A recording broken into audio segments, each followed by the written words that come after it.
आखिर अधिक पूजा पाठ करने से घर में लड़ाई झगड़े क्यों बढ़ जाते हैं? हनुमान जी। नमस्कार। हम सभी पर बजरंगबली जी की कृपा सदैव बनी रहे। कई बार यह देखा जाता है कि जितना अधिक हम पूजा पाठ करने लगते हैं उतना ही हमारे घर में लड़ाई झगड़े होने शुरू हो जाते हैं, और जो जितना अधिक पूजा पाठ करता है उसके अंदर उतनी ही अधिक परेशानियां बढ़नी शुरू हो जाती हैं। तो क्या वजह है इसके पीछे? कौन है जो ऐसा करता है? इस अंक में हम इन्हीं बिंदुओं पर चर्चा करेंगे।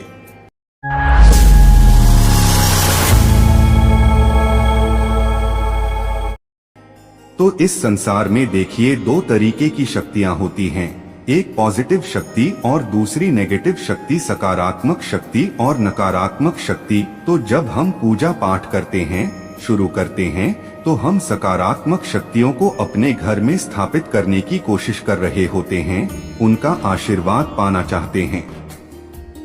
तो देव शक्तियां जितनी भी है वह सभी सकारात्मक हैं, और चाहे कोई भी हो, चाहे हनुमान जी हो, चाहे माँ दुर्गा हो, चाहे भगवान शिव हो, कोई भी हो, किन्हीं की भी पूजा जब हम शुरू करते हैं तो अक्सर हमारे सामने यह समस्या पैदा हो जाती है। जो जो हम पूजा करते हैं त्यों त्यों हमारे घर में परेशानी बढ़ने लगती है। अब वह तो बढ़ती ही है, हमारे शरीर में भी परेशानी शुरू हो जाती है। जैसे पूजा पर बैठते ही हमें लंबी लंबी उबासी आनी शुरू हो जाएगी, सिर में दर्द होने लगेगा, या फिर जी घबराए पूजा करने का मन नहीं करेगा। तो यह तो शारीरिक लक्षण हैं जो पूजा कर रहा होता है उसके अंदर प्रकट होते हैं, और शेष तो घर में उत्पात होना शुरू हो ही जाता है। तो ऐसा क्यों होता है? हम सोचते हैं कि हमने जब से पूजा शुरू की तब से हमारे घर में उपद्रव होने लग गए, पूजा बंद कर देंगे, या एक दो दिन के लिए हमने पूजा बंद कर भी दी तो यह सब शांत हो जाते हैं, कोई लड़ाई झगड़ा नहीं रहता, घर में भी शांति हो जाती है। और जब फिर हम हिम्मत करके दोबारा पूजा करना शुरू करते हैं तो फिर वही स्थिति बन जाती है। अब यह क्यों होता है? कौन सी शक्ति है जो ऐसा कर रही है? मैं आपको बता दूं, इस संसार में जो चीजें हम देख सकते हैं वह तो हो गई स्थूल चीजें, लेकिन कुछ चीजें ऐसी भी होती हैं जो हमें दिखाई नहीं देती। उनमें नकारात्मक शक्ति भी है जो हमारे आसपास होते हुए भी हमको दिखाई नहीं देती। जिस घर में कोई नकारात्मक शक्ति है या जिस शरीर में कोई नकारात्मक शक्ति है तो वह वर्षों से वहाँ पर है। आप समझिए इस बात को, जब हम पूजा पाठ शुरू करते हैं तो उसको कष्ट होने लगता है, वह नहीं चाहती कि आप पूजा पाठ करें, वह आपकी पूजा पाठ को बंद करवाना चाहती हैं।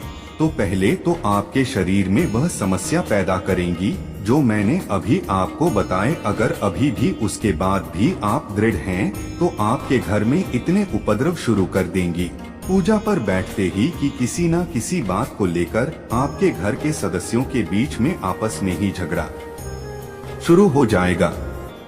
अब आपका मन तो पूजा में लगेगा नहीं, और जब रोज रोज ऐसा होगा तो आपके मन का उच्चाटन हो जाएगा और आप पूजा बंद कर देंगे। यहाँ तक ऐसी स्थिति आ जाती है, और जब पूजा बंद कर देंगे तो फिर शांति हो जाएगी। तो आखिर यह शक्तियाँ ऐसा क्यों करती हैं? क्योंकि उनको तकलीफ होती है। जिस घर में वह वर्षों से रह रही हैं, उसको वह अपना मानना शुरू कर देती हैं, और जब हम किसी देवता की पूजा शुरू करते हैं तो उस देवता की सकारात्मक शक्ति घर में आनी शुरू हो जाती है, जिससे इन बुरी शक्ति को तकलीफ होती है।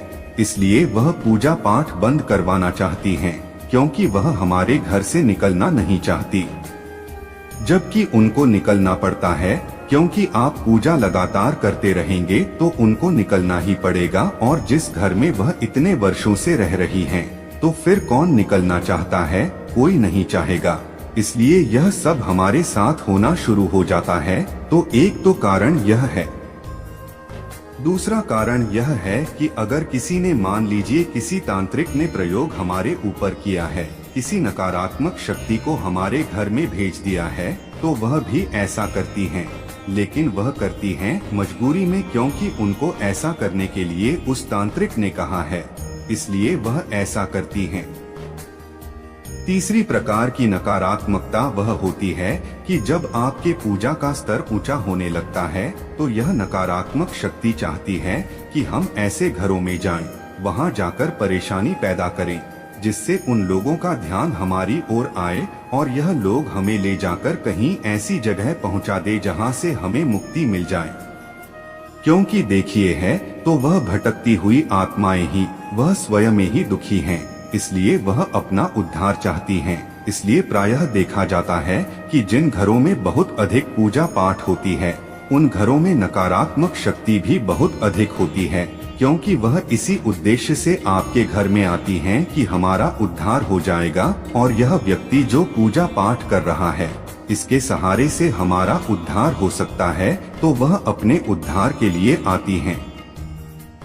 लेकिन यदि वह शांत रूप में रहेंगी तो आपका तो ध्यान उधर नहीं जाएगा, इसलिए वह उत्पात मचाना शुरू कर देती हैं ताकि आपका ध्यान उधर जाए।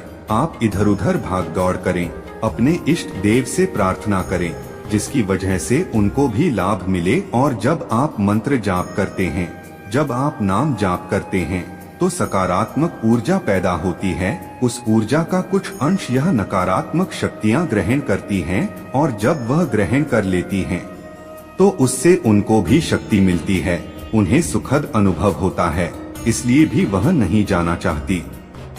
बताया जाता है कि जहाँ भी कथा होती है, जैसे कि राम कथा वगैरह होती है या कहीं भागवत हो रहा होता है, तो वहाँ पर भी नकारात्मक शक्तियाँ आ जाती हैं, वह भी कथा सुनती हैं, भगवान का कीर्तन सुनती हैं और इसके कारण उनका भी उद्धार होता है। ऐसा हमेशा से होता आया है और हमेशा होता रहेगा, तो इस उद्देश्य से भी वह शक्तियां हमारे यहाँ आती हैं। अब हमें क्या करना चाहिए? हमें हिम्मत नहीं हार चाहिए। हम जो भी साधना कर रहे हैं, जो भी पूजा पाठ कर रहे हैं, हमें उस पूजा पाठ को और बढ़ा देना चाहिए, जिससे उन नकारात्मक शक्तियों को अधिक से अधिक तकलीफ हो, उनकी शक्ति कम होती चली जाए, क्षीण होती चली जाए। आपके अंदर सकारात्मक शक्ति, सकारात्मक ऊर्जा बढ़ने लग जाएगी। एक समय ऐसा आएगा जब वह नकारात्मक शक्ति शक्तिहीन होकर वहीं नष्ट हो जाएगी, यानी कि उसकी मुक्ति हो जाएगी या वह घर छोड़कर चली जाएंगी। फिर आप देखेंगे कि लड़ाई झगड़ा होना भी स्वयं ही बंद हो जाएगा। यह बहुत ही स्वाभाविक है, क्योंकि शायद ही ऐसा कोई घर है, शायद ही कोई ऐसा स्थान है जहाँ पर नकारात्मक शक्ति ना हो। हर जगह नकारात्मक शक्ति है। जैसे हर जगह सकारात्मक शक्ति भी है तो हर जगह नकारात्मक शक्ति भी है। तो मैं आशा करता हूँ आज की ये जानकारी आपके लिए उपयोगी होगी। आप अपनी प्रतिक्रिया हमें कमेंट सेक्शन में लिखकर जरूर बताइएगा। हम आज के इस अंक को यहीं विराम देते हैं। मिलते हैं आपसे अगले अंक में, तब तक के लिए जय श्री राम जी, जय हनुमान जी।